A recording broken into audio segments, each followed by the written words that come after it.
오늘 투데이 안경 원픽은 엔비디아발 축포 20만 닉스 탄생, 에너지주 AI 랠리 지속입니다. 엔비디아가 시장 예상치를 웃도는 분기 실적과 10대 1의 주식 분할 발표로 시간의 거래에서 주가가 $1,000를 넘어섰는데요. 엔비디아발 축포의 SK하이닉스는 사상 첫 20만 원을 돌파했습니다. 젠슨왕 CEO는 컨퍼런스 콜에서 차세대 산업혁명이 시작됐다며 차세대 AI GPU가 더 많은 성장을 이끌 것이라고 자신했는데요. 엔비디아의 실적으로 AI 열풍이 지속되고 있다는 것을 확인하면서 AI발 에너지주 랠리도 이어졌습니다. 전력기기 전선주로 시작해서 태양광, 원전 등으로 랠리가 확산 중인데요. 오늘은 김용덕 주식창 파트너와 함께 자세히 얘기 나눠보겠습니다. 어서 오세요. 네, 반갑습니다. 네, 엔비디아발 훈풍에 SK하이닉스가 20만 닉스의 축포를 터뜨렸습니다. 삼성전자도 장 후반으로 갈수록 힘을 내면서 1% 상승 마감했지만 두 종목의 수익률은 차이가 나는 상황인데요. SK하이닉스와 삼성전자의 엇갈린 행보를 어떻게 평가하시는지, 또 당분간 이런 흐름은 이어진다고 봐야 할까요? 네, 아무래도 이제 SK하이닉스는 상승력이 최근에 좀 좋았고 삼성전자는 이제 상승력이 좀 낮을 수밖에 없는 이유가 있었는데요.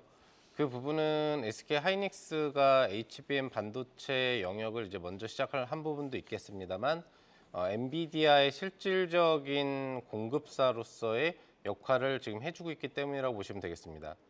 전체적인 공급사로서 지금 관련된 HBM을 공급을 해주고 있고 또 삼성전자 같은 경우에도 엔비디아가 관심을 갖고 있다고는 했지만 실질적으로 얼마나 공급이 앞으로 나올지 여부가 아직 결정되지는 않은 상황이기 때문에 실수혜가 나온 SK하이닉스 같은 경우에는 상승력이 높게 나오고 삼성전자는 기대감은 갖고 있지만 반등력이 좀 미약했던 걸로 볼 수 있겠습니다. 뭐 이러한 부분은 시장 점유율 부분 측면에 있어서도 SK하이닉스가 현재 60% 이상의 시장을 점유하고 있기 때문에도 그런 부분들이 있겠고요. 그래서 삼성전자 같은 경우가 사장진을 교체를 하면서까지도 이제 HBM 생산 부분을 이제 3배 이상 늘리겠다라는 의지를 보여주고 있기 때문에 중장기적인 측면에서는 SK하이닉스의 어떤 상승력을 따라갈 수는 있을 걸로 볼 수 있겠습니다.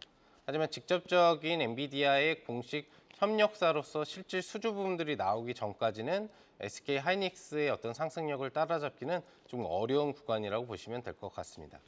네, 오늘 반도체주의 흐름이 전반적으로 양호했지만 사실 엔비디아의 성적표에 비하면 좀 뜨뜻미지근 실망이라고 표현할 수도 있을 것 같습니다. 엔비디아 서프라이즈에도 반도체의 탄력이 생각보다 강하지 못했던 이유는 무엇인지, 그렇다면 반도체주의 또 한 번 도약을 위해서는 어떤 모멘텀이 필요하다고 보실까요?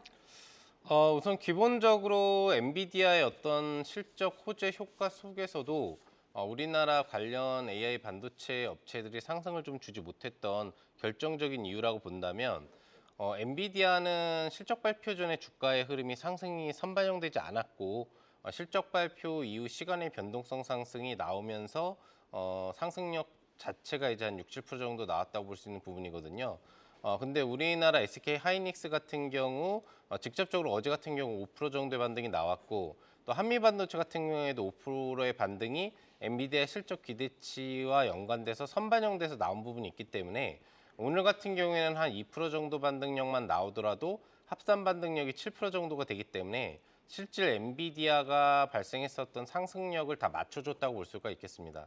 기본적으로는 선반영된 수준 부분들이 많았기 때문에 직접적인 상승력이 엔비디아의 상승력에 대해서 따라가지 못한 것처럼 보이지만 실제 반등력은 동일하게 나왔다라고 볼 수 있는 부분들이 되겠고요. 기본적으로 앞으로의 반도체의 횡보 같은 경우에는 전체적으로는 이제 글로벌 관련된 기업들에 대한 어떤 확실한 투자 전략이 좀 필요하다고 생각을 해볼 수 있겠습니다. 뭐 구글이라든지 뭐 마이크로소프트, 애플, 뭐 다양한 글로벌 공룡 기업이 AI와 관련된 앞으로의 지속적인 투자를 약속을 하고 금액을 얘기하고 있지만 실질적으로는 어떤 분야에 대한 투자를 하겠다라는 직접적인 명칭 부분들이 나오고 있지는 않은 상태입니다. 그렇기 때문에 관련된 부분에 있어서 정확하게 어떤 분야에 어떻게 투자를 하겠다라는 내용이 나와야 그 관련 수혜주들이 강세를 칠 수 있다는 점을 고려를 해봤을 때 이런 부분에 대한 정확한 가이던스가 좀 필요하지 않나 생각을 해볼 수 있겠고요.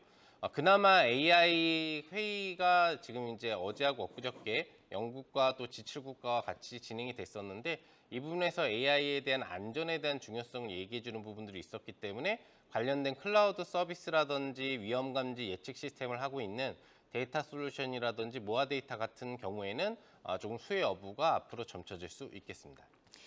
네, 국내 반도체주들이 미리 기대감을 주가에 선 반영한 거지 실제 반등력은 비슷하다란 말씀이셨고 글로벌 기업들의 확실한 투자가 나와야 또 한 번의 모멘텀으로 주가가 갈 수 있겠다 이런 말씀까지 남겨주셨습니다.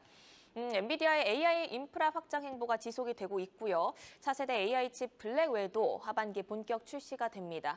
향후 AI 반도체에 있어서 역시 HBM을 선두 주자로 봐야 할지 또 소부장주 종목 선별에 있어서 어떤 트렌드에 주목해보면 좋을까요?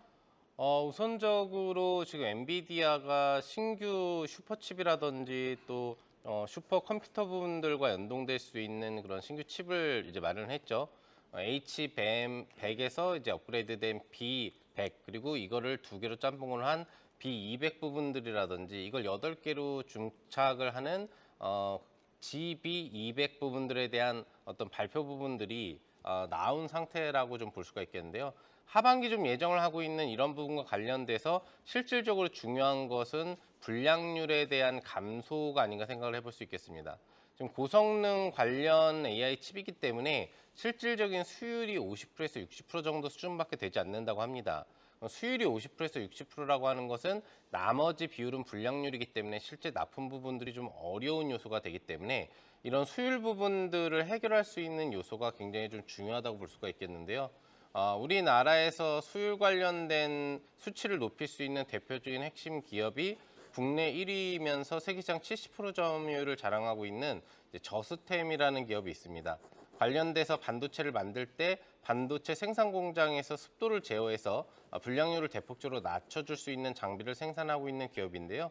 이런 관련된 HBM 고성능 반도체 수율을 높여줄 수 있는 업체들이 실질적인 수혜 요소로 작용한다고 판단해 볼 수 있겠습니다.